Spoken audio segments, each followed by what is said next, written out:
And a good afternoon to you, wherever you may be at home, in the office, your home office, off on the couch, at the lake, the river, the beach, the golf course, whatever you may be doing. Welcome to the King's Court. Ryan in Sacktown with you.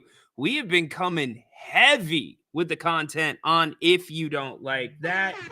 Oh, we're already getting calls in the King's Court. My goodness, we're going to have to decline that one because that is not actually a call for the show. But you know what's funny? We've got the air horn now. So you're going to hear anytime a call goes off.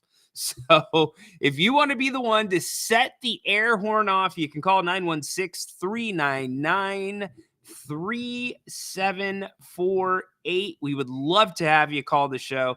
That's a lot of fun. Chad hit us up a couple days ago. TC hit us up on the line a couple days ago. So we can take those calls. We're starting to get some more information trickling out from the Sacramento Kings and sources about some of the offseason tension, possibly. Where is the frustration? There appears to be some frustration with somebody, according to some reports. We'll talk about that in a second. The Sac Republic take care of business yesterday against the San Jose Earthquakes. Did you check that one out? The Eastern Conference Finals, the Pacers, they go into Boston, play an amazing game. And I've got to take not just on the Pacers, but just the teams in the postseason that have had a lot of success. Keyword, team there. I know the Pacers didn't pull it off. In fact, I'm a little peeved at the NBA right now. I have been checking all day, waiting for the 2-minute report. Nobody's really talking about this, or I haven't seen a lot of people talking about it, but Siakam was shoved in the back last night after the ball was deflected. I'm not worried about the deflection. His arm got hit on that deflection, but the ball was hit first. That's all and good. Now, before we got to that point, there was a little bit of a jersey pull. It happens. I don't expect a call there. But Siakam was literally shoved in the back, chasing the basketball. Carlisle had no timeout or he had no challenge to use. He had already used it previous to that. And I appreciate Rick Carlisle coming out and saying, look, this one's on me. I should have advanced the ball. We should have been shooting free throws. Instead, we lost the game. And that could have been Indiana's best shot to get one in Boston, because this Boston team, if you figured them out, please call the show and dial us in, because I have not. Some nights they show up, sometimes they do not. And there was a lot, too, besides Rick Carlisle to pick apart with that Pacers game, okay? There was a lot to pick apart. I mean, in overtime, why are you doubling Derek White off the pick and roll and leaving Jason Tatum open? Makes no sense. Tatum hits a wide open three from the top of the key. You knew as soon as that game was going to OT, it was over. Indiana was not going to get that one back. And Tyrese Halliburton, great performance again. I think it was a little bit, look, they just came off an emotional game 7 in New York. Probably one of the best playoff games, like end to end, quarter to quarter, that any team has played offensively. The Pacers were on point. They go straight from a physical, tough series right into Boston, where it doesn't get much easier. Boston comes out, starts 12-0, and you're thinking, all right, there's no rust to knock off, but the Pacers just hang around. And there's a reason for that. Again, I want to get back to that in a little bit. Also, I said we were going to do the hard nose or glows. There's a few other stories that I would rather talk about today, and I want to get all of you dialed in on those as well. National stories, one related to NIL. Actually, a college football player is suing, yes, you heard me right, suing a coach because of a financial commitment that was allegedly made to him. I want to talk about that more because, of course, the NCAA is jumping in now. You know how I feel about the NCAA. What are they? They are glorified meter maids. What else do they do? Put their name on every college event? I mean, it just seems like it's time for a change. That last football season, college football season, when Jim Harbaugh was disciplined by his conference before the NCAA disciplined him. And then, hold on, the NCAA takes a step back and says, well, you know what? Good job, conference. You handled it. We're not going to do anything else. We're going to go with your investigation. So it's just unreal to me. They jump in at the stupidest times, and then they come down on teams for the stupidest things. It's like they have quotas. We've got to find this many violations. Look, it's not that teams don't need to be kept in check. They do, and there's ways to do that. But the NCAA, probably the last 20, 25 years, has really rubbed me the wrong way. Part of that is because I went through that process. I know the different things that you could and could not do if you were an athlete, if you were signed up with the NCAA, and it was bonkers. It was stupid. Yet you could, look, many loopholes. We know about them. I'm not going to get all the way into that take, but we haven't talked a lot of football. If you want to talk some football, we can do that. Also, baseball. We hit that some yesterday with the Oakland A's, the A's. Someone was asking about an expansion team. And Condog, I saw you there. Pop back up in about 5-10 minutes. I just want to get through the open here. But asking about an expansion team in Sacramento, could that happen? Let's talk expansion somewhere else. Numbers are starting to leak out about the proposed deals for the NBA rights, both internationally, streaming, etc. The A plan, the B plan, as they're calling it. And what does that mean? I mean, these are massive deals for the NBA. We're talking billions of dollars a year, multi-billion dollar deals per year. So to me, it's time for expansion in the NBA. Seattle, you deserve a basketball team. Las Vegas, you are a perfect spot for a basketball team too. Not a baseball team, Oakland. Not a baseball team. I think those two cities would absolutely thrive. Vegas has gotten behind the Golden Knights. Look, anything outdoors in Vegas, especially during the summer times, and even during the winter fall, it can get really cold there too. And I get it. Some of you are on the East Coast. You're like, shut the hell up, Ryan. That's not cold. But for Vegas, it's a little chilly. Unless you're golfing, you're not going to want to be outside a ton in Vegas unless you're sitting by the pool, too. If you're at one of the clubs, I mean, Vegas predominantly is an indoor city. And look at the sporting events that have come to Vegas. I said the Golden Knights, the Las Vegas Aces, the WNBA team, they have proven that they can work in Vegas. And there's enough NBA games. You get 41 home games a season. You're telling me those casinos don't have comps to give out? NBA tickets, that's a pretty damn good comp. And it would be a city that would be a destination, no doubt. People would travel to see their teams there. So, Condog, if you want to hop back on the line, we'll get to you in just 1 second. Let's get to the chat. I've laid out a few things. Anything you want to talk about, put it in. Again, you can call the show 916-399-3748. Let's get the scroll up and going. The ticker, the King's Court ticker. There we go. Back to the comments. Mike Dizzle. Yeah. So, Mike, did you see the same thing I did? After the deflection, it's a loose ball. Shoving is more allowed in that situation. Oh, I'm sorry. Do we change the whistle for certain situations? You can't shove a player like that.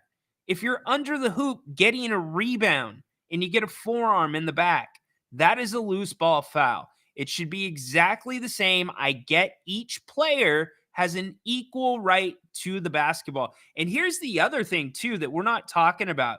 That was a really, really crappy jump ball that the ref threw. And I guess it doesn't matter because the Pacers got the possession, but it's just these mistakes can't keep happening. Rick Carlisle should have had another challenge, or there should have been some type of other recourse to fix something like that. You can't miss that call. Indy's up 3 points with the basketball on the road, about to steal game one, steal it. And what happens? I get they made a bad play, and I'm with JJ Redick here. JJ Redick was spot on when he was talking to Mike Breen about this. The whole, hey, make sure you foul them before they get the 3-point shot up. Don't let them get a 3-ball up.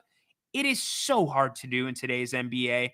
A lot of times, if you are going to foul somebody intentionally, you're letting the refs or the coach is letting the refs know about that, so it doesn't turn into one of those weird looking plays where the ball's being thrown around every which way and guys are being kind of shoved. And you get my point.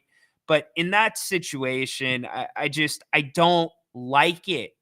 That is the difference in games sometimes. Literally, just a call like that. And think about how much the narrative would be different today if that doesn't happen. If the Pacers retain possession. Now, we've talked about the Fox versus Halliburton thing, and it's not a verse thing. When I was talking about it earlier this week, I was just talking simply about the way the league is looking at its point guards, how the fans are looking at the point guards. And Tyrese Halliburton, he's a household name right now. He is. And I'm not saying De'Aaron can't be, but we talked about if you lined him up one-on-one, De'Aaron would beat him almost every single time. And you saw that on the last possession of regulation with Hallie. He got past the defender, but then the problem, he can't get his jump shot off quick enough. So he goes, takes a different move, gets like a little bit of a better look, maybe a little bit of a worse look, doesn't take that, ends up stuck behind the 3-ball line and has to throw up a prayer. So, like I said, you can call the show 916-399-3748. You can also call through Restream. We bring in Con Dog, my corn dog, to start Wednesday. What's up, Ryan? How you doing? So first of all, you got to understand why they doubled Derek White, and that's just because he's the greatest Celtic of all time. Oh, unreal! I don't know why they didn't triple him. You know what's funny is literally last year this time when he hit that clutch shot versus Miami, there was a Twitter space I listened in on, and some dude goes in, Derek White, greatest Celtic of all time. Screw Paul Pierce, screw Larry Bird, screw Bill Russell, Derek White, man. So, yeah, Derek White is confirmed the greatest Celtic of all time. Yeah, all time. You heard it here first on the King's Court from Condog. He put his name to it, not an anonymous report. You know what? They're going to quote you as corn dog in the articles now. Watch. Local corn dog Local says. Corn Dog. Yeah. Local. Yeah. But yeah. I always have to put it out there. Derek White's the greatest Celtic. It's been confirmed, you know. He's a good player. But I'm not doubling him off of pick and roll. Never. No. In all honesty, no. That's a come on. No. I mean, you got other guys to worry about on that team. I mean, they are a stacked roster. They are, but you know what? That's what I'm going to get to here in a little bit. I mean, we can start the conversation now. Look at the two teams, to me, that have had the most success in this postseason: Indiana in Minnesota. Both of them have probably played beyond their expectations, but they're teams. It's team basketball. Everybody's touching the ball for the most part, and that makes a huge difference. I know that Indiana led the league in assists this year, but it's this time of year when you're an isolation team, the Celtics, I'm not going to call them an ISO team, but they're much closer to an ISO team if you match them up against the Pacers.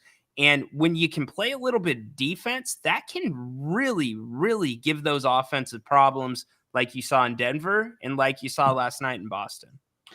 Yeah, and honestly, Boston played great. Like they played bad to let Indiana come back like that, but man, they played great to get that game back in the overtime. And honestly, I've always said this. Just if you whatever you do not let it get to overtime if you're the underdog and you're on the road. That's just a bad. Like, I mean, I don't care what sport you're playing. You don't want to be against the favorite in their hometown and with an extra amount of time for them to find a way to beat you, because eventually, I think that talent, that higher coaching tier will just catch up with you.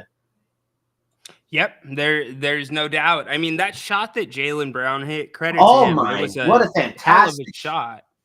Yeah. I, I actually thought it was coming out. I thought it was going back rim, and that thing goes I in. thought And it he was a just, bad shot at first, but I was like, oh, he nailed it.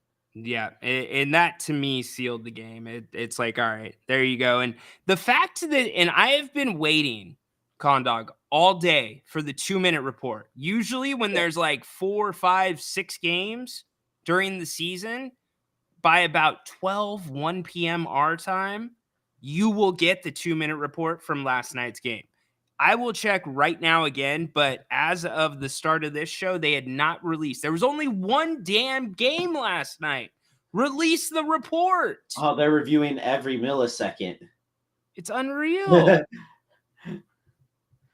So, anything else you want to add, buddy? I'm just excited for this Dallas series, actually. I think Dallas, Minnesota, that's going to be one. We're going to probably see some great Luka games, some great, Anthony Edwards. We're going to see Kyrie. We're getting a lot of good guard play. There's some good bigs out there, too. And you know what? This is the first time, Western Conference Finals hasn't featured a former champion, and who knows how, a team that hasn't, because Dallas is a former champion, but it's been so long. Yeah. But yeah, at least within the last 10 years, they're just, this is like pretty much a brand new Western Conference Finals. No Curry, no LeBron, no Jokic, no, not even a Kawhi or a Harden or Durant. It's pretty much, it's all fresh. So we have no idea how ready these guys. We know what Kyrie can do, but pretty much the whole rest of the table is just wide open. Yeah, no, I'm with you. And that's what makes it fun. Grant thinks the ratings are going to be down. I don't disagree with him, but I do think that it will be more exciting and actually better for the NBA, in my opinion. You know what? If you just this is the problem that wrestling has as well. If you keep relying on the old talent so much to keep your ratings afloat in the current, then no one's gonna want to watch the young guys at all once when they're ready to take over the reins. You have to give them a shot to build up their repertoire and become that big star. If not, then you're just going to shoot yourself in the foot. And that's what happened with WCW is they kept focusing on the old guys so much, and all the new guys just went and left to WWE. Yep. No, it's a good point. Yeah. You got to give them new blood. Yeah, they lost. They lost so many guys: Rey Mysterio, Eddie Guerrero, Chris Benoit, Chris Jericho dipped, Big Show dipped, which was the Giant at the time, but because all they were focusing on was, Hogan and Razor Ramon and Macho Man and Goldberg once when he arrived, but that was about it. That's why they didn't work out. It's the old school. It was good. It was good at first, but yeah, then everyone got tired of it. Yep. Amen, my man. And I'm glad there's some new blood, at least at WWE now, running things different. That's cool. But Tony Khan, you know how I feel about him, Con Dog. Hey, So. Draft or got to promote my AEW Dynamite. There you go, brother. They're in Bakersfield tonight, actually, I think. Yeah, they came through Stockton not that long ago either. Cool. Well, hey, man, thanks for kicking us off here on a Wednesday. Later. All right, that is Corn Dog, Mr. Moss, coming to you in 2 seconds. The 2-minute report is out. I am trying to skim this very carefully because I want to make sure that I am seeing this correct. No call, foul, loose ball. Let's see. Review 8.6. Siakam gets a foul. Tatum. Okay, so I've got to look at this a little bit closer, but my guess is, let's see, do we have any incorrects? All right, I will look at this closer. In the meantime, we're going to get to your comments in a second. We're going to bring up our dude, Mr. Moss. What's up, man? How you doing today? Hey, Rhino, how you doing today, man? I'm doing great, man. No complaints. Oh, cool, man. I think me, you're kind of on the same page. I was looking forward to the two-minute report as well. That's something that I like to do after some of these big postseason games. I just checked my stats just here, real quick on Boston and Indiana. Boston shot 30 free throws. Indiana shot 10. Yeah, I know. Jason Tatum alone outshot Indiana. He shot 12. And the fact that Indiana was in a position to win that game last night was so impressive, and we talk about fouling guys and, make it a free throw contest. Mm-hmm. I think in that position, right, where Jaylen Brown's at on the court, I'm okay with that. Listen, you tip your cap and you say, you know what, he had a tough shot. Some people may say, no, you foul right there. But, you put your hand inside the cookie jar, right? You could, come on. And so it's a tough spot to be in that moment. And so Jaylen hits a tough shot. He's off balance. Listen, the shot making in this era, in this league, the past 10, 12 years is just amazing. Stupid. And so, again, I tip the cap and I say, you know what? It is what it is. I will say this, though. I think Boston needs to get used to the Pacers' pace. They play fast and they get up a lot of shots. They shoot quick in the shot clock. You're right. They led the league in assists. I think Boston shoots too many threes at times. Yep. They were the best three-point shooting team in the league at 16 per game. Mm-hmm. But I think we both agree, come postseason, can you run a half-court set and get some good, easier shots, going towards the basket. So look for Boston to slow us up just a little bit, right? They still are going to penetrate, draw and kick. But, I don't think Indiana can take advantage of Boston's mistakes by shooting threes, but I think a team like Minnesota could, right? I think Minnesota can dominate that paint and make you hit perimeter jump shots, and they're good enough defensively on the perimeter. Alexander Walker, Edwards, and McDaniels, good enough to where they can play guys one-on-one, and there's not going to be those draw and kick opportunities for Boston. So we'll see if Minnesota can deploy that tonight versus Dallas. Have you got a chance to break that down? What's your thoughts? What do you think? Yeah, I talked about it with Grant a little bit last night. Really quick, I want to go back to what you said about the pressure and can they keep pace with Indiana, Boston.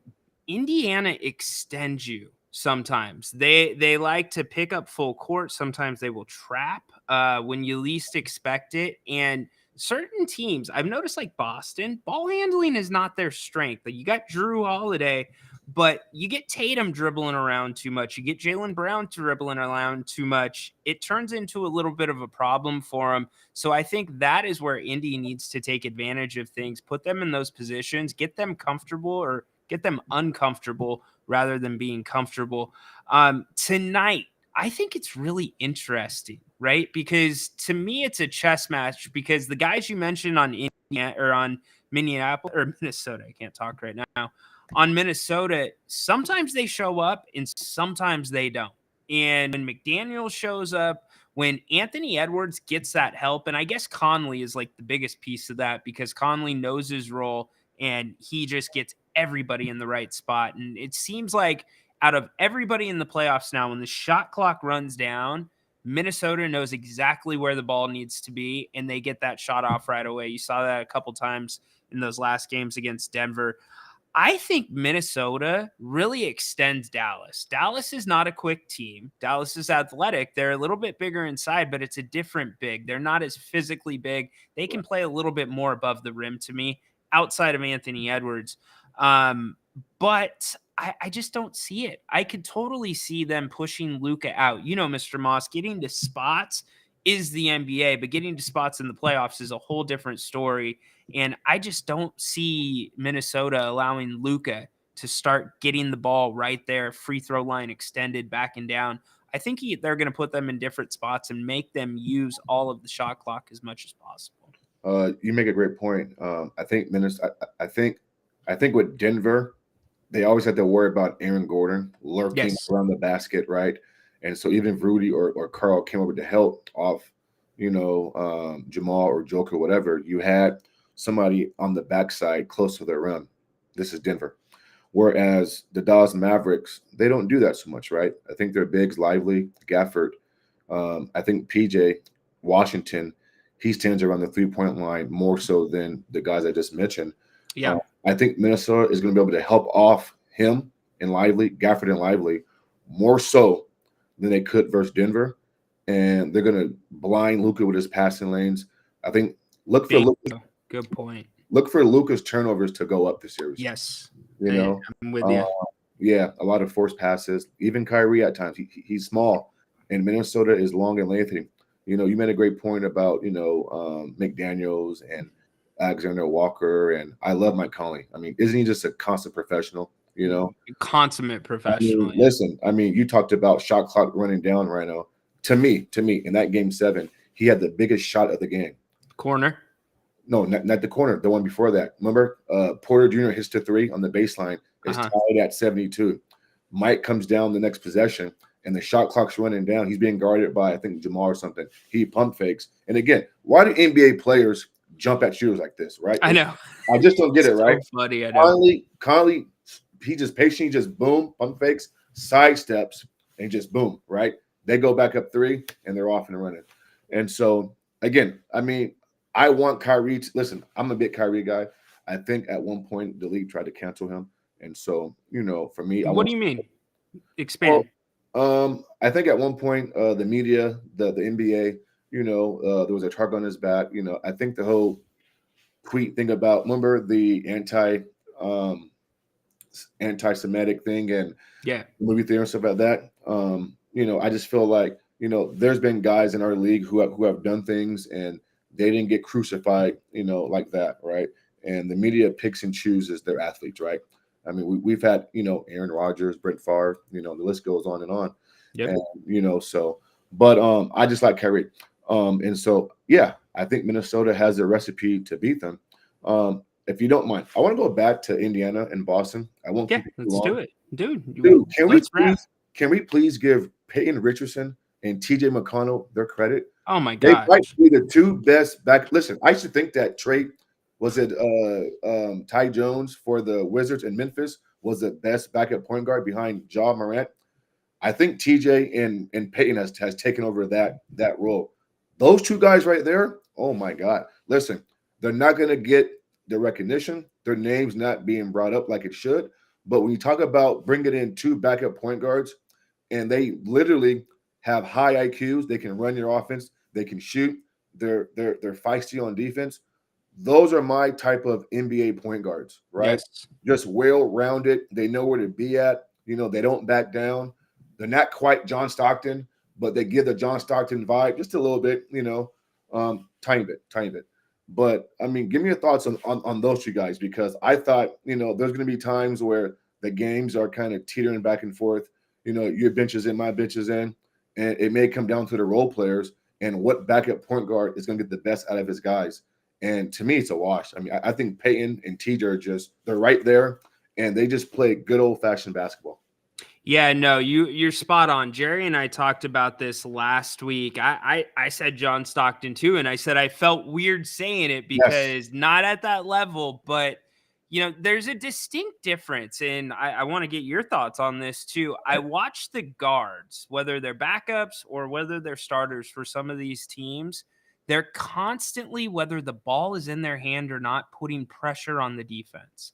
They are making the defense make a decision, and they're putting themselves in position where they keep their dribbles alive and they have multiple options to play with. And it's something way different than we see in Sacramento. Usually it's like drive down to the baseline, get cut off, you either jump in the air, stuck in the air, or you got to call a timeout, or you turn the ball over. And I just think it makes such a huge difference because it's those little things, it's those passing angles, it's the spacing that opens things up. And I mean, I don't know where there's not a huge drop off with Indiana when TJ McConnell's on the floor. And it's refreshing to me because what I was kind of getting at the top of the show, and you're kind of getting here too, some of these teams, and I'm going to lean more Indiana here rather than Boston, they play like teams. They complement each other's strengths. They know each other's roles. They know where each other need the ball. They know the right time to pull that special play out of their pocket. And not only that, Mr. Moss, they crash the damn boards. Yes. I mean, they're all over the place. So, and Josh Hart, too, you can throw him in. No. I haven't watched Peyton Pritchard as much. I've watched a lot more TJ McConnell, but I do really like what he brings to the second unit for them. It's the same thing. Slow and steady, fundamental, 90s point guards. Yes. 90s point guards in this era. The reason why I bring up guys like Peyton and TJ is because I saw Payne here in Sacramento, and he totally had his way with Sacramento here in South. I remember that, yeah. That was a game where Jason didn't play, and I think Payne hit like 5 threes. And then me and the wife, we flew to Boston to see Boston play, and he played there as well. And I remember I was down there, and I got a chance to talk to some of the Boston's media down there right now. And they kept raving on how the Boston coaching staff, they just trust him. They trust him. And one guy says, and maybe he was being hyperbole, but he says the team actually functions better from a playmaking and just high IQ and just efficient when he's on the court. We love Jrue Holiday, right? Elite defensively for the most part. But Payne does some things that Jrue doesn't do, right? And Drew's past his prime a little bit. You talk about, these point guards keeping their dribble alive. To me, that's the key, right? A point guard should never have his dribble picked up, right? Because once you dribble, last player on the court, it should never happen. Right. And then too, these 2 point guards do a great job, walking the baseline, keeping their head up, right? Kicking the ball back out to the perimeter.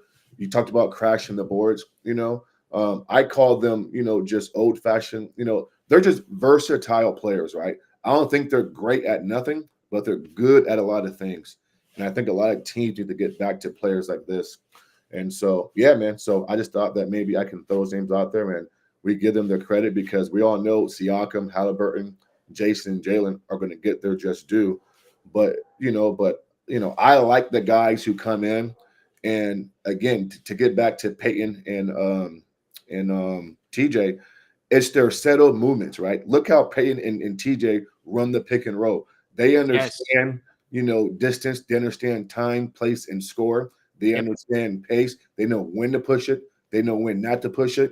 And here's the key too, right? They don't put their offensive scores in positions to where they can't score. I can't stand it when a point guard passes the ball, right, to a guy, and it's like, for what? Like, know your personnel, right? And last point, and I'll let you go. I hate it when a point guard sets a pick and roll, Rhino, and the guy setting the pick, he's not ready yet. As a point guard, you have to know this, right? Like, I mean, don't go until the pick is set. That's why there's so many offensive fouls from the point guard position, man. But I'm looking forward to tonight's game. I don't know. I mean, it's a toss-up. I mean, I think Minnesota wins it because my basketball mind tells me that. I want Dallas to win, but I don't know, man. I mean, I'm glad to see Indiana and Minnesota in this position. We've seen Dallas here before a few years back. We've seen Boston. Boston, listen, last point.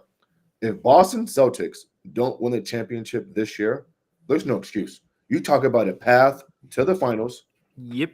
Denver's out of here, right? Yep. Denver's gone.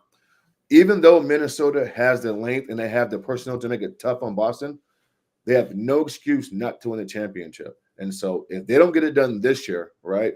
And I think we all agree Porzingis is coming back in the next couple of games. They should be in position to win this thing. And if they don't, then there needs to be some tough questions answered and some tough moves made, man. But you have a good day. You enjoy the game, and we'll talk some more soon, buddy. Yeah, for sure. You as well. You always make it better. Thanks for popping in, brother. Sure. All right, Mr. Moss talking some good basketball. The one thing that I was going to say about Boston before he bounced out, and he's right to a degree. Boston sometimes has looked disinterested. And it's not one of those things that's just happened here and there in the playoffs. It's happened throughout the season. I mean, when Boston wants to be good, they are really good, but something does seem a little bit off. But, some of these great teams can play really ugly and then still come out with a win, get that, ugly win. Some teams need that. That can be a big thing. We have gotten away from the chat. Let's get back to that really quick. And then I've got a few things that I want to touch on. Yeah, Alberto, what's up, man? Desert. Yeah, we got the desert one in there. John, you do not want Haunted Horse to sing you a song, my man. In fact, there is video on the internet of Haunted Horse singing.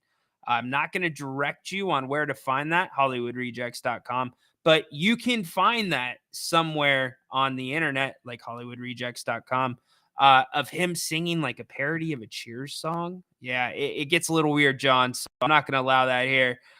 Let's see. Hallie made a name for himself. Yeah, he already had to a degree, but give him credit. And I guess this is where I give some of these guys a little bit more credit, and I look at the situation with De'Aaron, and I'll pose the question to all of you. I'm strictly talking about the point guard position. I am not talking about De'Aaron and alienating him, but some of these best point guards in the NBA, or even some of the backups like Moss and I were just talking about, they bring their teams together. They make their teams better as a whole. They elevate those guys' levels of their games because they know where those guys need to be. And to Mr. Moss's point about the screen issues, whether you're going too soon or you're not letting somebody get set, here's something that you don't always think about. If you've played basketball or you played the point guard position, you know this. It is just as much your job to set the defender up for that screen. Get him going a step a different direction, hard crossover, and then take the screen. That's when it's effective. When you just know the screen's coming and you just run off of it, not nearly as effective. And that's what those guys do. They mix it up.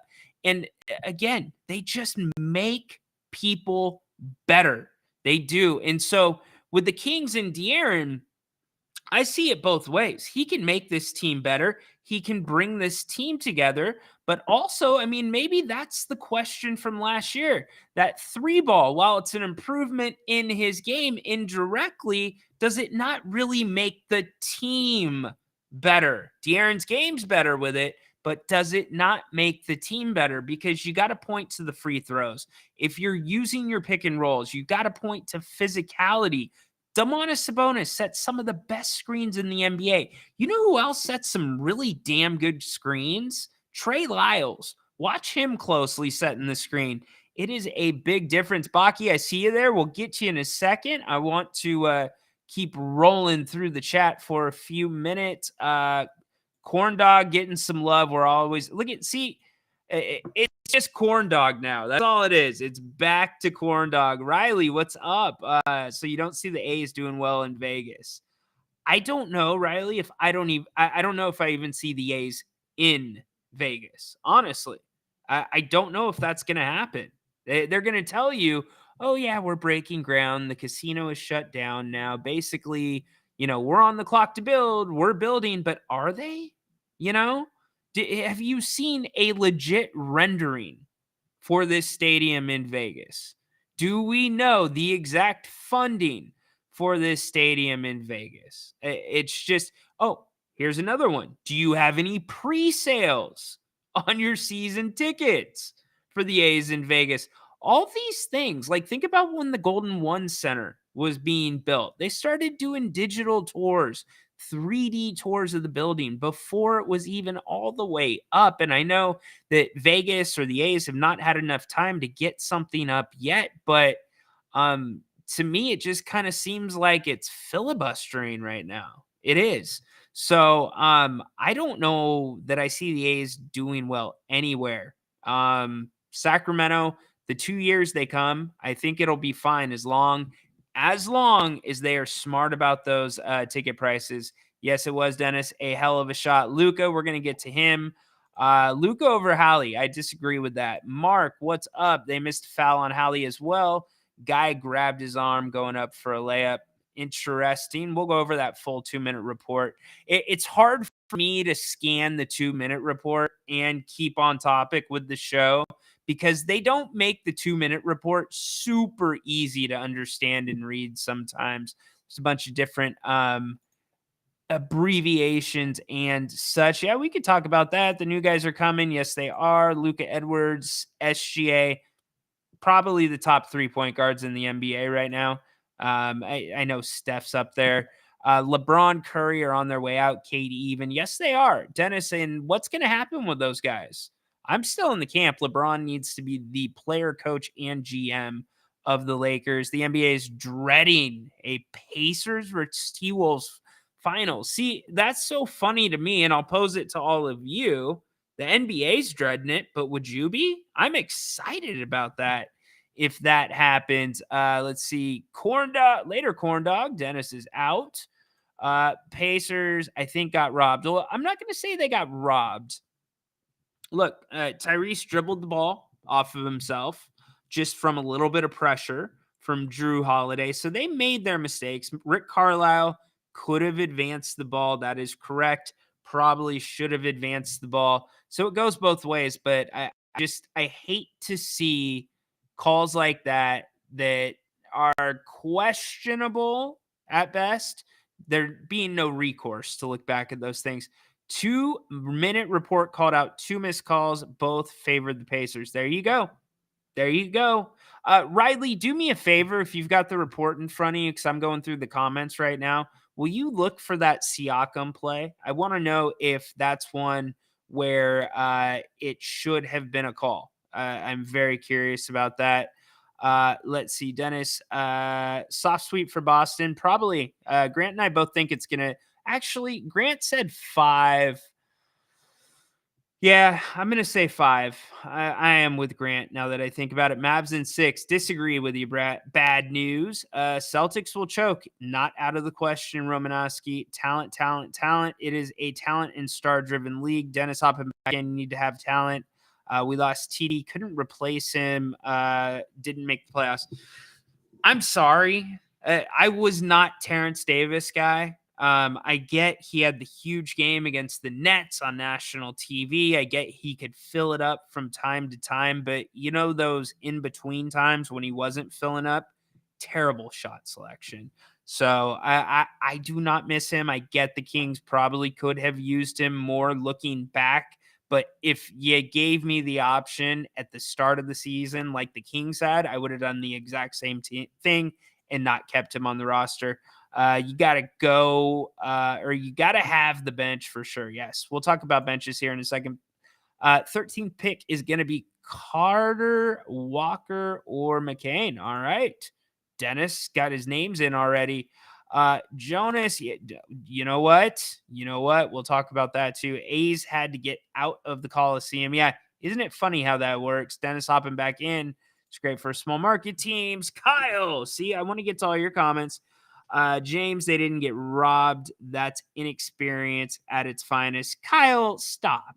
Kyle, stop. They're in the Eastern Conference Finals, my man.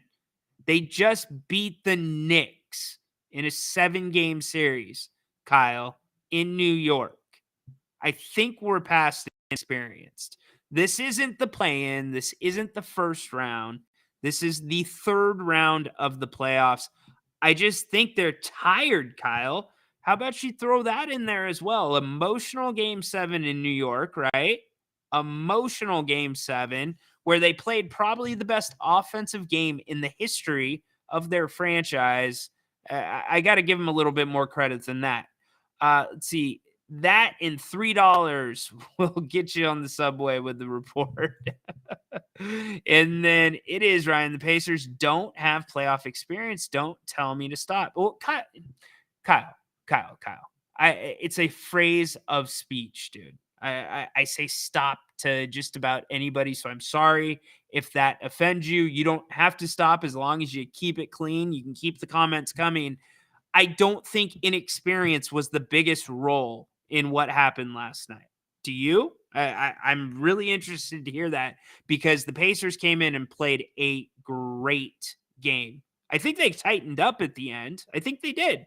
I think they were tired. I think that they just made some mental mistakes.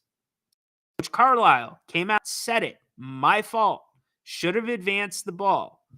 Should have advanced the ball. He took it like a man.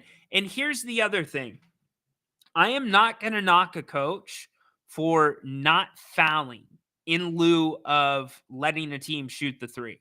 I'm not going to knock them for that because it's such a tricky play. Like how could I equate this to you guys? Making sure that you foul at the right time, making sure that you don't over foul where they could make it an intentional call or a flagrant, making sure that you foul well enough so that ball still can't go up. Think about how many times people try to foul and guys still get the ball up. Getting a call into the King's Court. Welcome on to the King's Court. You're on with Rhino.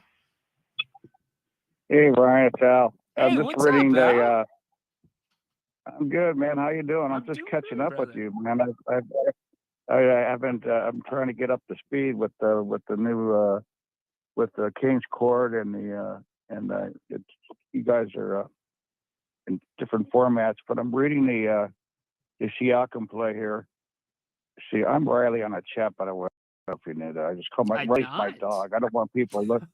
I don't know. I don't want people, knowing my real name on the. I got it, brother. Things, so I got it. Okay, so see, Siakam was called for making contact with Brown's wrist during rebounding. Upon review, Brown and Siakam were also observed fouling each other while positioning for the rebound, with Siakam fouling Brown by grabbing his arm. Then Brown grabbed Siakam's jersey. Since Siakam committed the first foul in the sequence, and that foul was deemed proximate to the foul called, Siakam maintained the foul, and the challenge is deemed unsuccessful. So there you go. So that was the one before, because they weren't able to challenge the second one. So they're basically saying anything after that doesn't matter because the missed call first. I got it. Okay. So there was a second play. Okay, here's the other one. This may be the one you're referring to. Brown briefly grasped and released Siakam's jersey during the throwing, and the contact does not affect Siakam's full FOM. What? This is old guy out. You're FOM. good, brother. I love it. Range of motion or something or whatever. So forward movement, probably. The no call. Yeah. So the no call is wow. I never really took a little in-depth look at this, but then you asked for me to check it. I'm doing that now. But I appreciate it. Yeah, there's got to keep up on the acronyms. But I guess they didn't they thought it was the right call. In fact, the overall what I found when I didn't look in detail, was really two missed calls, and they were both favored the Pacers. So, it's just don't dribble your ball off the foot and maybe you win the game. I don't know. Yeah, 100%. And I don't want to put it all on the refs. You're absolutely right, Al. I mean, he dribbles it off his foot. And here's the other thing. The play selection that they ran out at the end of regulation, this is one of those huge differences between Hallie and Fox. Fox, you want the ball in his hands in that situation. Yeah. Hallie, I'm not so sure. He's not the one-on-one guy. It takes him a second to get that shot off, and he just was indecisive. And in that moment, you know what? I will give you, Al, I'm gonna go back to Kyle. I will give you inexperience there. That was 100% inexperience, Kyle. When he just decided not to take the first shot or the first look he had, the second look he had, and then he picks up his dribble behind the 3-point line and has to throw up a prayer. Well, Game one to the Celtics, and we'll see what happens. But I agree with your friend who called. The Celtics, the pressure's on. I mean, I told my nephew, he's your age, he's a huge Celtics fan, and he's like, look, just it's the table's set. You couldn't be set any better. So I totally agree with your buddy who was on earlier, and I told this to my nephew. And whether he likes it or not, because he's so defensive of his team, the media's hating the Celtics. You're wearing a yellow jersey, man. Everybody wants a piece of you. But I agree with your friend. The table is set. This is the year they got to get it done. If Tatum's going to have his legacy settle in with some of those other Boston greats, and he's playing for the Celtics, man. This is not the Wizards or the Kings, Exactly. The Boston Celtics. But take care, man. Good talking to you. Yeah, Thanks Al. for taking the call. Yeah, Al, I appreciate you looking that up, and thanks for calling. I was so happy to hear your voice, buddy. I hope you're well. I got to order another T-shirt. The other one you delivered to me has a hole in it, so I'll be ordering another one soon. But take care, buddy. All right, brother. We got you taken care of. You just let us know. That is Al. So you know how we talk about the OGs? Al is an OG to the Listen app. He's been with Grant for 25, 30 years. How cool to hear his voice. Here we go from Al to Baki. What's up, Baki? Welcome into the King's Court. Hey, what's up, Rhino? Hi. How you doing? I'm fine. How are you? Doing great. No complaints. Great stuff. Okay, so two things. First of all, about that fouling and not fouling. I mean, people must understand when playing basketball, it's not like a video game. So you cannot just hold your stick in your hands and press one or two buttons, and the player will make a foul or not. I mean, it's very, very complex. If you have a team who is with the possession and you have maybe 10 seconds, never mind, fouling right after inbound the ball. I mean, you have nothing from it. I mean, you will not get any plus if you make the foul right after inbound, because you spoiled nothing. You mean the team will maybe ask another timeout. They will draw another action, or call some play. So it's very complex. If you want to foul, you can risk the player shooting three, maybe four points play. I mean, it's not that easy. If many people are saying, okay, you should foul when you have 3-point advantage. I mean, I'm not one of them. It's very difficult, and those guys are athletes. I mean, those guys are coaches, players. You have I mean, those guys are in training. They know how to respond to such a situation. So it's not that easy fouling the guy. Okay, if you can foul the guy, maybe 2-3, you can foul if you spoil the action for another team, maybe 2-3 seconds before they expire, clock expire, and then you ruin them. But if you do it immediately, you did nothing. So everything else is just a risk. I mean, I don't see nothing good about it. So you can sometimes you can miss the player. You can. I said it's not like the video game. Sometimes you're gonna lose the player. Sometimes you're fail to catch him. He will maybe go to the layup, and I don't know. So many people are talking, and from my point, just wasting the time, speaking about fouling or not. This is my point of view. And the second thing I want to talk to you is, I mean, I really getting very, very tired listening how 90% of the people are favorites the Timberwolves. I mean, series didn't even start, and I mean, it is great basketball from them. I give him that, and it was Edwards great games, but uh, let us take some facts that are simply facts. I mean, All they right. did the great they did the great regular season, leading it all the way to the end. But when they need to finish it in number one spot, they failed. Okay, let's go forward. They played great basketball against the champions, and after taking 2-0 on the road, they were simply easily outplayed by champions, right? So Denver got 20 points lead and blew it. I blame them. I blame Denver. I don't oversize the team of the Timberwolves in any way. I repeat, they are a great team, great play all the season. But you cannot put one guy in the second half saying, okay, he was silenced first half. So now we're gonna make it him. Now we're gonna make him boom in the second half. I mean, you cannot put one guy in the second half. Come on, they are the champs. They are not the team you can choose what will happen. But okay, they went to sleep. Minnesota took it, and that's all for me. So you don't think Minnesota forced them into any of that type of play?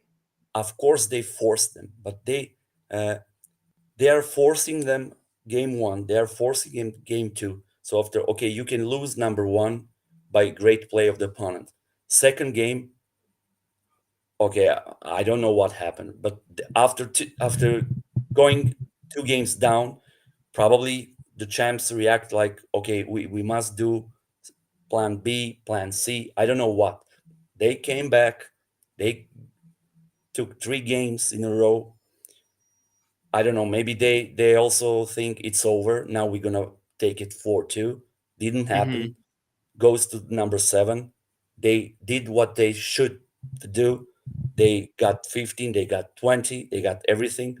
And again, some kind teams this season are going. How many games in this season we have teams letting 20 points? What about Sacramento? Letting 20 points or more drops out. I mean, okay, so I don't know what happened, but my opinion is Denver lose it. Minnesota is great. Edwards is great, but Interesting. for me, Denver lose it. Okay, so now I'm gonna switch from Minnesota to Dallas. Okay, so Yeah. now let's say something about that. I mean, remember 20 games to go in the regular season, and we were everybody was so all of us cheering Sacramento were very positive about we're gonna finish above the Dallas. Mavs. Yep. Also, a lot of us thought the Mavs won't even qualify for the playoffs, right? Yep. Instead, instead they put themselves in the playoffs first. So first Dallas, then everybody, and many days before Suns, before Lakers, before all other teams. Between those teams, I will say playing group. So and then looking at into Luka. The guy. Do you know how they call Luka here in Serbia and Balkans and Europe somewhere? I don't. They say they call him Piggy. So why? Because why? Because you okay, you're smiling because you get it. So the guy is doing all this with all that weight. Let's imagine what would would he do if he's more athletic. What will be? He will score 60, 70. I don't know. Gosh, the guy's crazy talent, crazy. Incredible I mean, talent. he's incredible talent. I mean, uh, putting those points from three, I mean, dribble it. I don't know. This is unbelievable. I know Luca from EuroLeague. I saw him 1,000 times, but the level he's got, this is unbelievable. So he's pulling those guys. He's pushing them so high. That's why we have from the team we out of playoffs. Now we have the team in the in the West Finals. Let me ask you this, because you've watched Luka longer than we have. You watched him in the Euro League. He, I don't know. To me, he looks like he's being held together with duct tape right now. It seems like he's got a nagging injury here, nagging injury there. He's still able to power through. Was that something that he was constantly dealing with, or is this something kind of new to his game, Baki? very interesting question from you, because nobody can explain. I mean, it's not possible you are injured and playing like this. I mean, he's not a Superman. He's just a man. I mean, all those injuries he had and he's having right now. I mean, with all the respect, I don't believe in that. I mean, Interesting. I don't believe that. I mean, getting the team uh, through the fight for the playoffs and fight into the playoffs, and now going that deep, uh, we are in the Western Finals. So I don't know if I would not say he's faking it or something like that, but I mean, maybe he's feeling somehow uncomfortable on the court with those injuries. Is it's not an injury, it's something like, I don't know. I really, I mean, you cannot go to the NBA finals with an injury and doing 40 points every other game. I mean, and you asked me what was Luca in the earlier. I mean, he was younger and he was just, I mean, the best player on the court every single game. Just Even head and shoulders above. internationally or EuroLeague, he was dominant.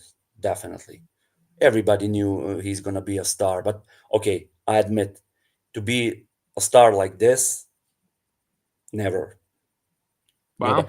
Interesting.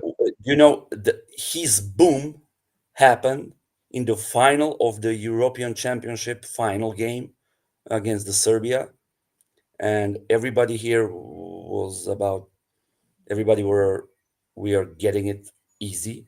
We're gonna get the gold, but Luka came in with Dragic, and they killed us. Luka killed us.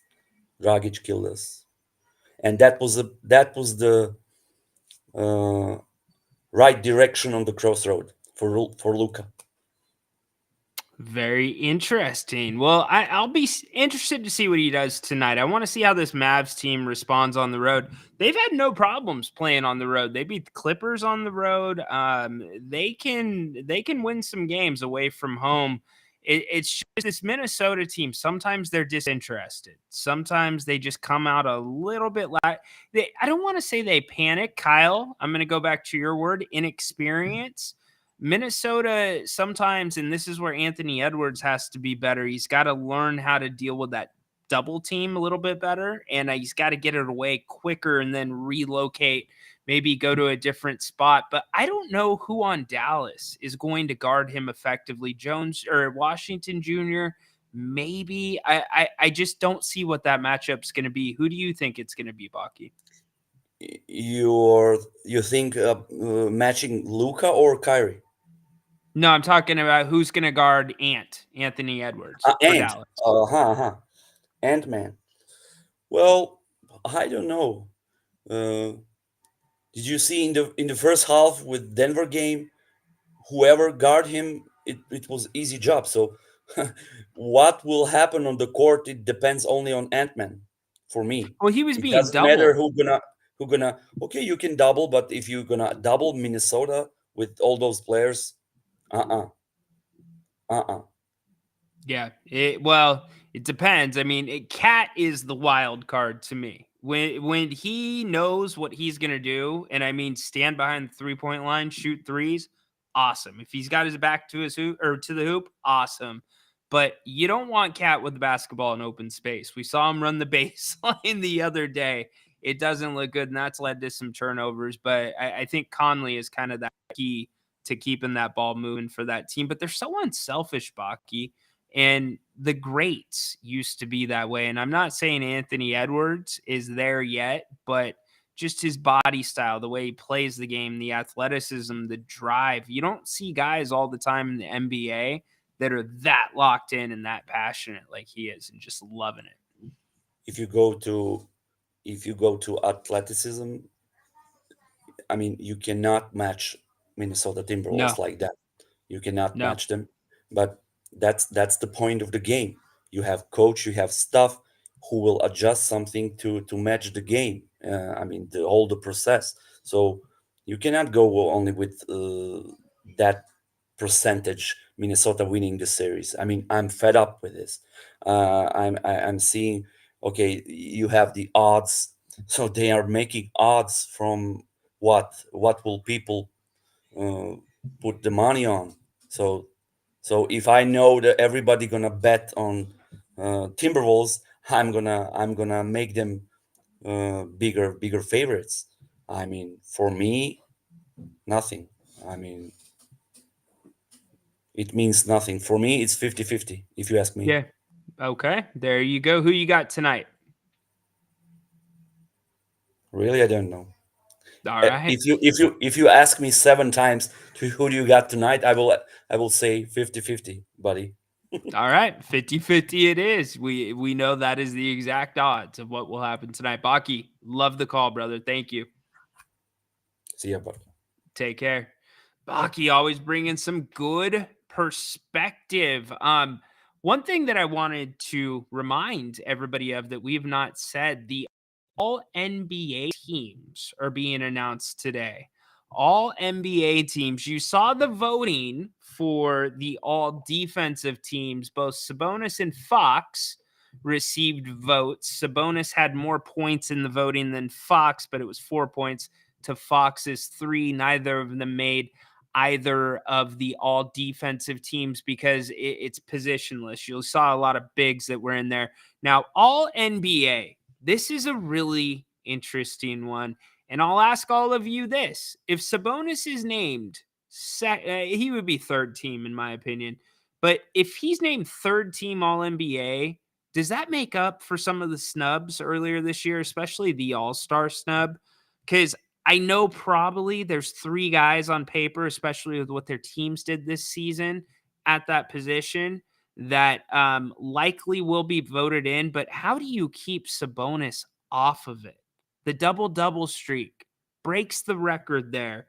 A monster season, led the league in rebounding.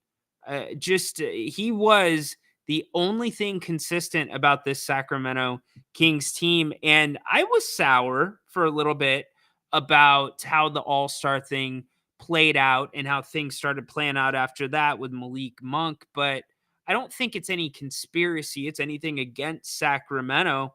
I mean, the voters know some things that we don't, but I really would love to be a fly on the wall or at least spend a day in their shoes to understand why Sacramento's dollar's worth 75 cents to the rest of the NBA. It seems like any accomplishment you do here, great. You did the same thing, but it doesn't mean the same thing because you did it for the Kings. So I'm going to be paying close attention to that. That will be announced here in a little bit. Probably will start leaking out anytime. I'm checking ESPN right now as we talk. The other thing that I didn't talk to Baki about that I do want to bring up, adjustments. I think Coach Finch has done an excellent job in Minnesota making adjustments in game. And I know it's been a little bit difficult for him because he's been behind the bench after having knee surgery. But Dallas, I was surprised. Coach Malone, not a lot of adjustments in that game 7, or at least a lot that really jumped out to me. And I get once you get to a game 7, it is really hard to make adjustments at that point. The two teams know each other so well. I mean, almost by the time you get to game 6, throw the film out. You're not even really watching the film anymore. It's looking for little things in games. It's hoping to target certain things like foul trouble or maybe a certain player where you might have noticed a weakness somewhere else. But the adjustments in this Western Conference Finals, it's going to be everything to me. Look, I think Minnesota, number 1, they're going to come out, and that's going to be an electric building tonight. I don't see any way Dallas wins this game on the road in Minnesota. Minnesota favored by 4.5 points as it sits right now. I don't think it's a blowout, but I do think they win by more than 4.5. I'm going to say somewhere between 9 and 11. But will Ant-Man have a big game? I think one thing, win or lose, if I'm Dallas, I want to see what Kyrie Irving's able to do. You know, Ant-Man's going to be matched up on him. So does that maybe elevate Kyrie's level of game? Does that make him step up to the plate and take it a little bit more personally? Because, you know, Ant-Man talking about it in interviews, that's going to be my guy. That's who I'm going to stick. But then the Gobert stuff, the Karl Anthony Towns stuff, the McDaniels stuff. Look, those guys, when they're on, they're on. And it seems like it's as a unit, they're all on at the same time, or they're struggling. They're forcing it too much. So be prepared if you are Minnesota to see different looks from Dallas, even if they mix in a little bit of zone defense. But the speed of Minnesota, I really worry about that versus the speed of the Dallas backcourt. I guess Conley and Irving, you could argue speed-wise about the same, but now we start talking about Doncic, we start talking about Anthony Edwards, and things start changing a little bit. But then things change again when you look at the front lines. And I'm really looking forward to it. I mean, Dallas, I don't want to say squeaked by OKC, but do you think had that one gone 7, that the result may have been a little bit different? I'm not sure. It doesn't matter because what happened happened. Dallas earned that series, earned that win. They're in the Western Conference Finals. And again, I've said it, anybody but Dallas because of the changes that they made at the trade deadline, and the Kings did not. Now, couple more things I want to get to before we bounce out of here. And remember, we'll be back at 8 o'clock tonight. We'll be doing a post-game show after the Western Conference Finals. According to James Ham, Kings ownership unhappy with Mike Brown. Again, I will repeat, according to James Ham, Kings ownership unhappy with Mike Brown. Quote, let me read this verbatim for you. The failure to repeat the success of the previous year has not set well with ownership, according to sources. This should be a complicated matter, but like everything else this shouldn't be a complicated matter, but like everything else in Sacramento, it is. Where do we stand on that? I could see some frustration, but does that frustration completely lie on Mike Brown? Look, I mean, these guys are professionals. They had a lot of autonomy this year to do what they wanted. That certainly could go on Mike Brown, can't it? It by many accounts, I have been very hard on Mike Brown in that area. I thought that was a bad call. You see the guys having success, the teams having success in the playoffs this year. Adjustments are being made all the time. We saw a huge difference with the Kings when they came out and ran set plays. Just think of the start of the play-in game against Golden State. That is the one that sticks out to me. Mark Graves, the Kings owner, thinks they're elite. The West is tough. There's part of that to it. I mean, I will say this. I've said it all week. The margin, the difference between Dallas suiting up tonight in Minnesota for game 1 of the Western Conference Finals and the Kings being out of the play-in and out of the playoffs altogether, it's like this. It is razor thin. Romanowski hopping back in. Kings lost to the Pistons, Blazers, Wizards, Hornets, plus all the blown leads. Jordan hopping in. Why not bring back Rick Adelman if they're not happy? Yeah, that's funny. I wish that would be nice. By the way, I am looking live on X. We have got 128 live on the X platform. Thank you so much for being here on the Kings Court. You can call the show 916-399-3748. You can also use the link through Restream. You don't have to be on video there. Look, Vivek Ranadive, we know that the way he evaluates things is much different. He comes from a different background. Business owner, entrepreneur, Basketball, not really included in that. Now, remember, and I don't want to be this guy because usually I am not a big fan of this guy, but we almost didn't have basketball in Sacramento. So the fact that we are sitting here talking about things like this, could Vivek be managing different? Why is there so much turnover? Why can't we commit to a coach? Those are all conversations we would not be having if we didn't have Vivek step in by the team, and the efforts of all of you, the efforts of local business owners here in Sacramento, the efforts of Carmichael Dave, the efforts of Grant, and so many others. Kevin Johnson. I could go on for days, and the problem is I would be leaving people out. So with that perspective in mind, here's what's troubling to me. Why is this coming out this way? For whatever reason, the Kings can't seem to just hit things head on. Some organizations do. How about Pat Riley earlier in the offseason, basically calling out Jimmy Butler right there on the spot? I get you could say, well, that's a conversation that needs to happen behind closed doors. Sure.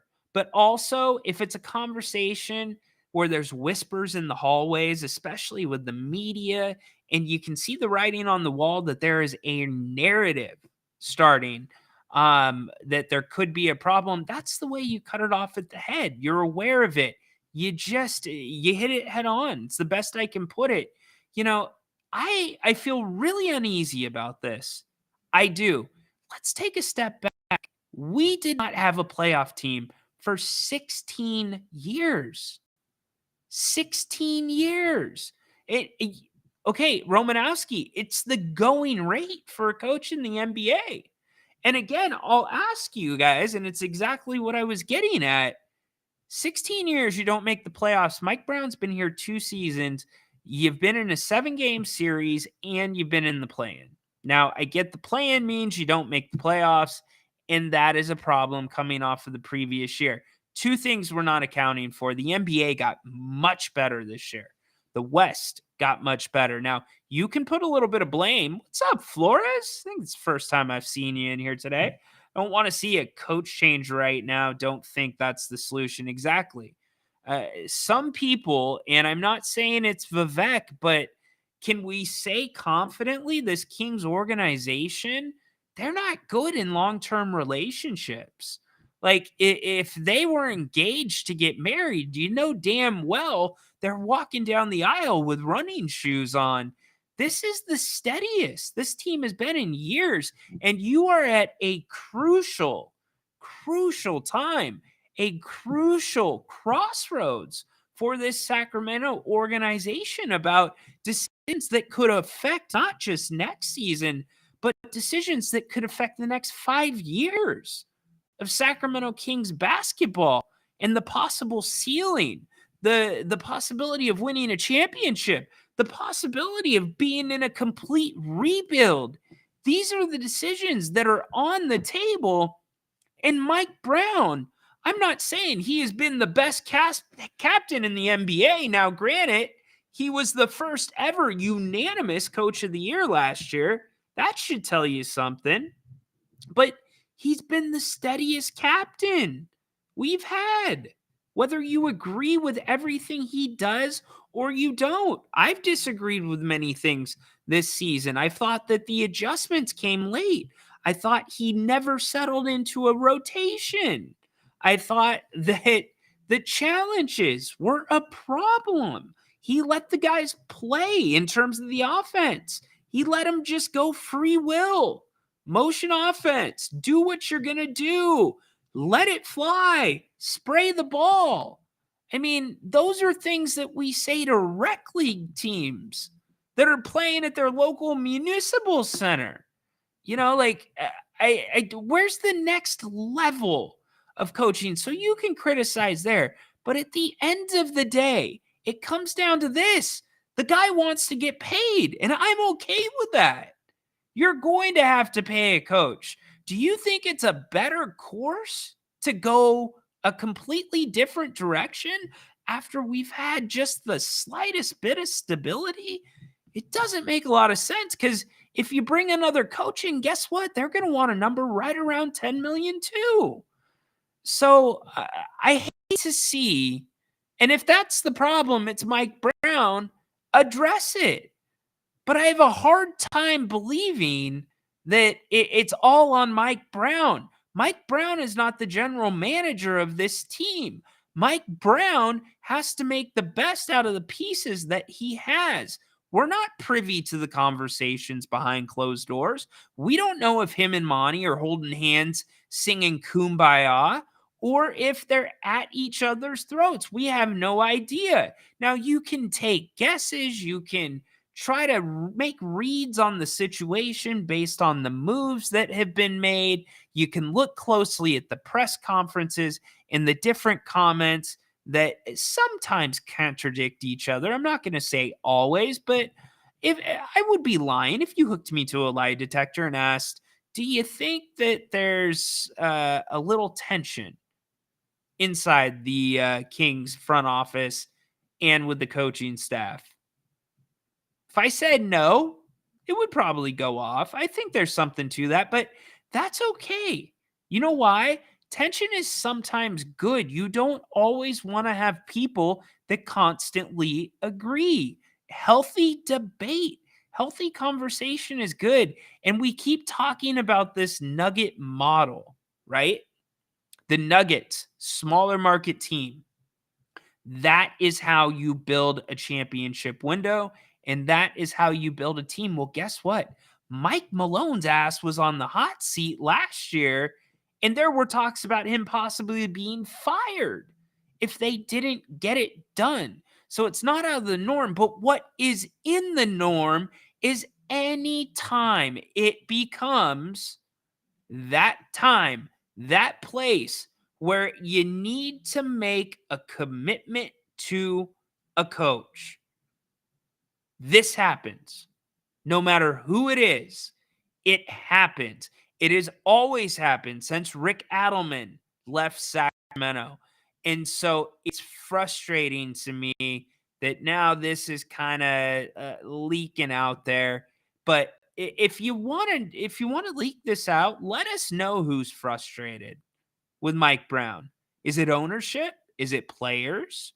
Could that be pieces of the puzzle? Now, look, I've drawn some intuitions. I've drawn some connections between certain things. Yesterday, I asked Jerry Reynolds, I said, do you think maybe not everybody was on the same page with the decision to extend Sabonis last offseason?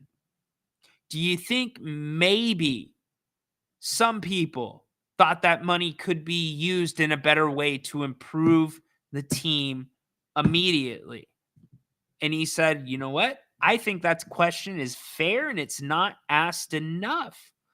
So we need more information, but I do find it very funny that this is leaking out. And Grant and Jerry both thought it was a non-issue.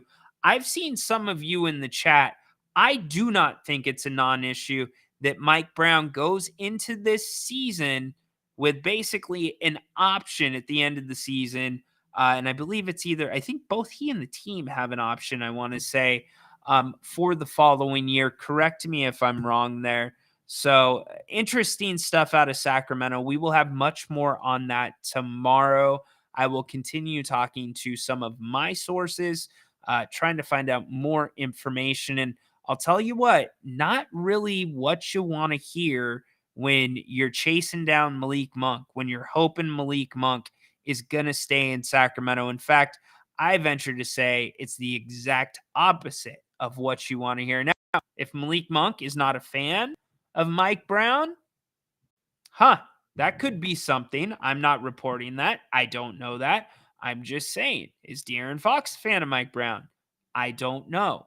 Who's in this camp that is not completely happy with Mike Brown? Kings ownership unhappy with Mike Brown. Because I'll tell you this, Vivek, a little bit of a different guy when it comes to basketball. You've heard some of his big ideas on things the Kings could do, ways the Kings could play.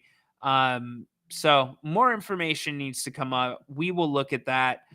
some more. I want to end on this before we get out of here, because I thought it was a really interesting story that I think we should all keep our eyes on. And I'm not going to go into the whole thing. We can talk about it more tomorrow. But Jaden Rashada, a college football player who is now enrolled at Georgia, he originally signed a letter of intent with the University of Florida. And he signed the letter of intent under the pretense that there was going to be $1 million payment or somewhere around that number made to him and or his family for him choosing Florida. That is against NCAA rules. However, what is not against NCAA rules is NIL deals where boosters broker deals to pay players for different endorsements, whatever they may be. But here's a first of its kind. Jaden Rashada is suing the University of Florida for this. He is saying he was due that money and he wants to get that money. And now, and the NCAA investigating the situation. Not just that, another big recruit who recently signed on to Florida. There's some reporting on some of the deals that he may have been offered. So keep an eye on this. I want to expand on it tomorrow. I do want to get out, though, because we're not too far away from the start of the Western Conference Finals. Game 1, that tips off at 5:30. Minnesota, 4.5-point favorites as of right now. Timberwolves and the Mavericks. Who you got? I am going Timberwolves. I think they win anywhere between 9 and 11 tonight. I think the building's going to be rocking, and I think we're going to have a lot to talk about after the game. Make sure you're with us 8 p.m. We will be together, Grant and I, talking about the game, taking your calls, taking your comments, and definitely probably hitting on this news on Mike Brown, hitting on some other things. I appreciate all the calls.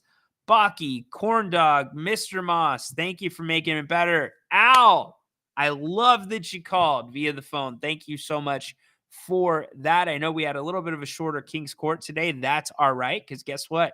We are back live tomorrow on our normal time slot at 2:30, or excuse me, 2 o'clock Pacific. Thank you all so much for being here. Tedora, take us home as always. Holy moly, Jimbo Bowling. Love it. Go Kings, light the beam. For today, court is dismissed.